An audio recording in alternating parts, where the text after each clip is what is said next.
beshi ko. Ginawa ko naman yung lahat.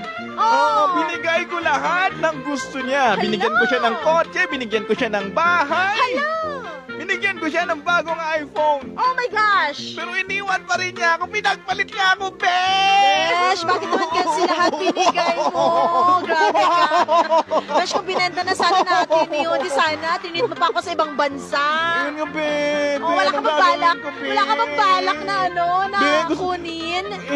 Mayaman ako, babe. Ay, Pero ganon? iniintindi ko ngayon, babe, yung puso ko. Ang sakit-sakit, babe. Anong Diyos ko, gagawin ano ba ko, yan? babe? Pagpayuhan mo ako, please. Gusto mo maghanap na lang ako ng bagong guy para sa'yo? May naman, May ayoko ng irereto bagong ako. guy, babe. Siya yung talaga yung pinakaminahal ko. Gusto naman, gabi ito, beshi ko na to!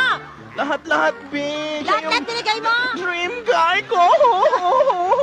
Ano ba nangyari? Ano ba? May bago ba? Nahuli mo Be, ba? nahuli ko siya may ka-holding hands, babe. Eh, baka naman mother niyo yung sister niya yun. Masyado ka ng judgmental. Hindi, babe. Ano? Nakatalikod si B.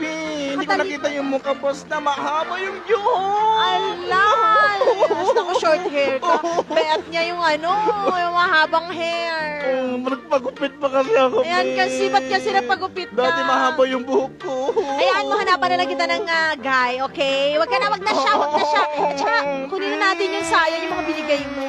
Ha, Bes? Ayaw! Bahala ka dyan. Masyakit!